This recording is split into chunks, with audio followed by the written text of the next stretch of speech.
What's up everyone, today we're doing a healthy habits tier list and we're going to see what habits you need to prioritize to get most amount of results, because a lot of people say like, oh, do carnivore diet, it's going to give you crazy results, and it's like, well, I guess you can do it, but it's, a little redundant, there's not really a point, and there are a lot of different habits that are like that is like, I mean, sure you can do it, but it doesn't improve, it really doesn't change the direction of your life and all that, so that's what I'm doing.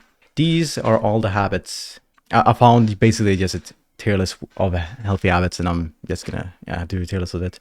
The first one is deep work. In my opinion, deep work S tier. And the reason why I put deep work in S tier is because I feel like very often when it comes to you doing something, some work, something productive, it's always surface level, and it's always like you always do the easy things, and then when it comes to hard thing, then it was like, no, I don't want to do that. Like when you are in that flow state, when it's like deep work, when you're fully like immersed in like the deep work when you're like a artist drawing, the deep work when a musician is playing his or her piano, yada yada. And I feel like it's deep work that is where most of the development is happening. And there's a principle called the Pareto distribution that is basically you get 20% of the work does 80% of the output. And you can see it. I mean, I can show you, I think. I'm going to show you here. I'll give you an example. For instance, when it comes to people in a workforce in a company, 20% of the workers are doing 80% of output. And yeah, that's the same thing with the deep work. It's deep work that is mainly doing most of the work. NoFap. Don't get me wrong, I do think there's some neurological benefits that come with NoFap, but it's kind of... I'll give it low B tier. The reason why I give NoFap low B tier is because people think inaction gives result, but it doesn't. Like, sure, I think it relieves friction, and it's like let's say you have all these distractions, you have all these speed bumps that is stopping all the momentum you can potentially have to have the potential goal that you want to do in the future. And I think for a lot of people, like fapping and masturbating, that can be a distraction, that can be a hindrance to your development as a character, because you're simply too distracted. And there's also a neurological thing of it where your whole life gets interconnected to the habit of fapping, and there's no space to actually like do anything else but like the thought of that. But that being said, the inaction of not fapping doesn't give result to anything else, and that's why it's like people who are NoFap is like they ain't really doing anything. Like, I mean, it's a cool thing, and I think it could be also like a mental thing, because you feel like you have control within yourself to hold from temptation. But otherwise, I don't know. That's what I think. But it's definitely good neurologically, I think, because NoFap can be a drug for a lot of people. And for me, I think it is kind of drug.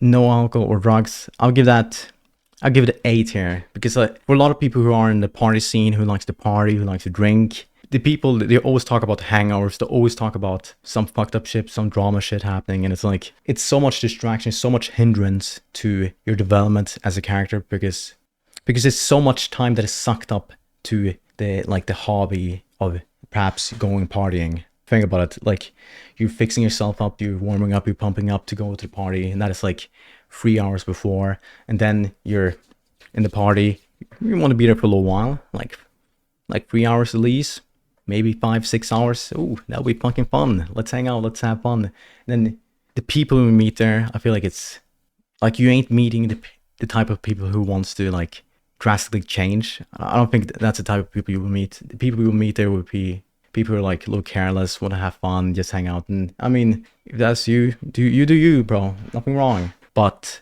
for improvement and development, I don't think it's a good thing.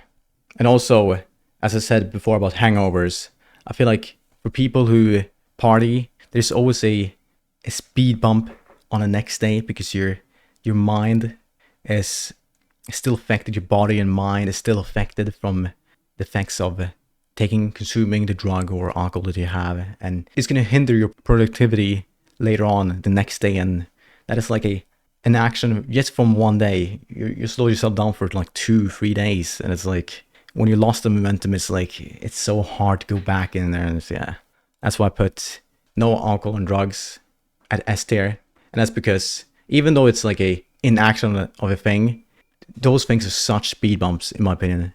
Meditation, I'll give it. I'll give it S tier.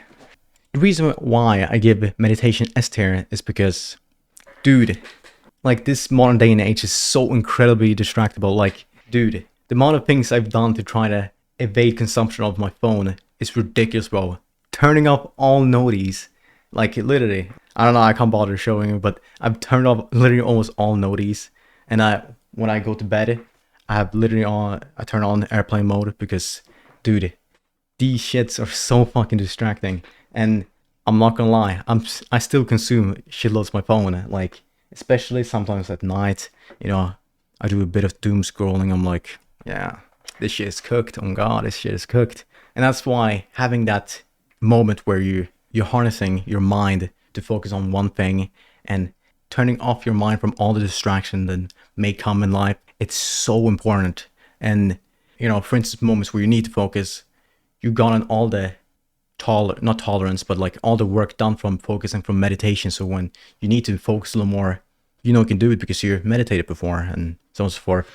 That's what I would say. And it's also, I use it pretty often to like think about plans and ideas. Reading, I'll give it A tier. I think it's a really good tool for a lot of people. The thing is, I don't personally read, but I know it's a really good thing. And there are two components of why reading is so good. I feel like one, conceptually, like there's so many gems of ideas that come from books that might not be in the mainstream, because the ideas and principles have been shown most in social media are things that are most popular and most like people find maybe the most engaging for them. But there's a lot of ideas that been like they're hidden, and reading books may be a good way discovering like unique new ideas. And then the secondary is, I feel like there's a certain charm and challenge of actually reading something challenging. Like if you're reading a book, you're committing yourself to something like hard. You're literally reading every single page, and it's like an effort you're putting there. And that effort, I feel like, is for individuals it's rewarding if you get into the habit of it. I haven't personally gone into it, but I know for a lot of people who like to read, they love it. Nature, I would say nature is a cool. It's low A tier. I mean, okay, I'll give it low A tier, high B, I would say. And it's like, I mean, there's not a lot to say. It's just that it's a way of cooling off the mind.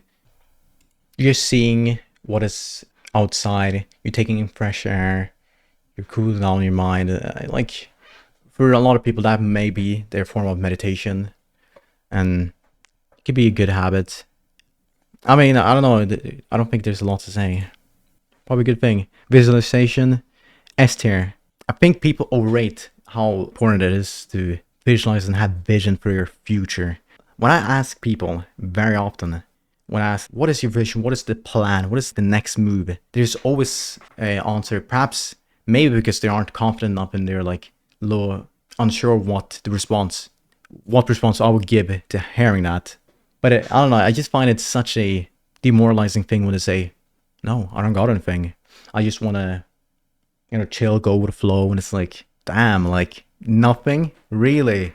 Come on, bro. Like there's something there, but they're probably not saying it. But it's so important, because when you don't have the vision and plan of what is the thing, what I want, you don't create steps for your life to get there. Like if you're aimless, you don't have no shit. Like it's like you're just gonna aimlessly like move everywhere, and it's like you ain't going nowhere. Like you need to pick a direction, then move in that direction. Journaling, I'll give it A tier. I do a form of journaling, I guess. I don't really write. I don't really journal. I do write a few plans and stuff like I want to do, but I don't really journal. But journaling for a lot of people is a good way of like formalizing their ideas and trying to get, like, there's so many ideas and things that are going around your head, and it's so hard to like quantify what it is, what happened, and how your day went. And for a lot of people to make it easier. Journaling is a great tool for them. And yeah, I think I recommend doing it. Exercise, obviously S tier. I'll put it here. Visualization. I'll put it there. I think exercise is important for a lot of reasons. Obviously, like it's good for your health and you feel amazing and all that shit. But it's more of a mental thing to me. Like I feel like what it says when you work out is like you're saying to yourself, I care. I take care of myself. I care about myself, and I'm not willing to do bullshit to my body because I know my body is, in a way, is precious, and I need to take care of it for as long as possible because it's something finite, and I know I won't be this healthy or this. I don't feel this. I won't feel this well for forever. So I need to take care of it for as long as possible. It's just a good thing to tell yourself, and it's also a thing of, if you can prove yourself that you can consistently go to the gym like 4 or 5 times a week, you're telling yourself you can put more load on yourself. You can do more for yourself. You can do like that extra work. You can do that extra thing to go to the next level or whatever it is. Cold therapy. I'm not gonna lie, it's C tier. People are so delusional about that shit. Like, don't get me wrong. Like, if it is a mental thing for you, great for you, and it's probably working. But purely from what I've researched from the scientific literature, like there's, I think there's been showing of it can. I mean, I think there's some slight minimal relief of pain and like muscle tension, all that shit. But that's it. And yeah, it doesn't really do anything basically. And it can be, in fact, a hindrance depending on when you do it. I heard if you do cold showers before training, it can make you more stiff. It can make you harder for you to output force. So in fact can hinder your performance at the gym, and also hinder muscle growth. So you do it, and if it's a mental thing, great for you. But result-wise, I don't think it does really a lot. Make a bed. I'll give it I'll give it high C tier, low B. The thing is, like, it doesn't do anything really, bro. Like Jordan Peterson, like, doing wrong. I think Jordan Peterson has done a lot of good things when it comes to psychology, but a lot of other things I think is kind of mid. But anyways, make your bed. It's so good for you. Like, like sure, if it's a mental thing for you, where like it's like a momentum thing. If I make my bed, I'll get the momentum to do other good things. Great for you, but I don't know. I don't think it does a lot, and it isn't like those impactful things that actually change the direction of your life. Stretching, I'll give it B tier. Like, me personally, I'm not gonna lie, maybe this is a bad thing and I should stretch more. I personally don't stretch a lot. What I do at the gym most often is like I do little, little D's, do these. What I found is that as long as you don't things to fuck up your body fully, you don't like overestimate your strengths, you don't do retarded shit, you won't feel pain. It's that simple as that. Sleep 8 hours. I'm not gonna lie, it's so important. I don't know, for a long while I thought I wasn't affected by sleep, but I'm not gonna lie, like, I need 8 hours, bro. I'm cooked if I don't sleep a lot, bro. Or if I don't sleep enough, I'm cooked. Like, there's some times where if you sleep the perfect position, and it's like, you sleep the perfect position, you got good quality sleep, even though it was short, that sleep can work. I don't know, like those types of sleeps, it's just, you feel good, you feel energetic and all that shit. But most of the time when I sleep not enough, or I have a streak of sleeping not enough, I just feel like shit. I'm not gonna lie, I need to sleep 8 hours. Sunlight. Oh, my camera went out, and yeah, now I'm gonna go back to my point. What was it? Oh yeah, sunlight. Going back to sunlight, I feel like sunlight it's good to get sunlight, but it isn't like, it doesn't really do a lot. It's mainly like a mental thing. I feel like going out to the sun, gets you in a good mood, and especially when it gets dark, and like, for instance, Sweden, it gets dark at winter super early, and it's like, it feels like it feels a little shit when it gets dark instantly. It's like, fuck. It's kinda like being a little down, but I don't think it, at least for me as a habit, doesn't impact crazy amount. But it's certainly a good extra.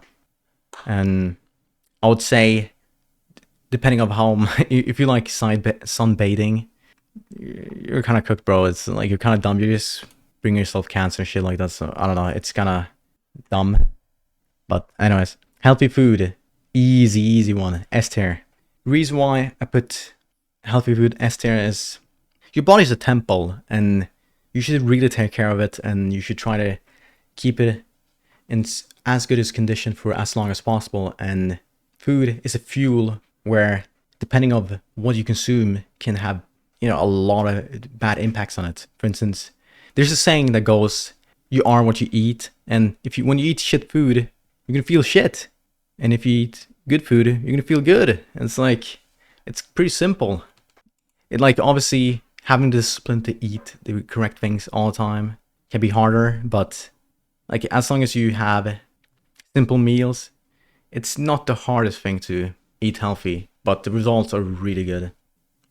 This is my tier list. If you have any opinions that are different from mine, you can put it down in the comments and just say if I'm like, have retarded takes or what. But yeah, hopefully you enjoyed this video and you had a great day, and bye.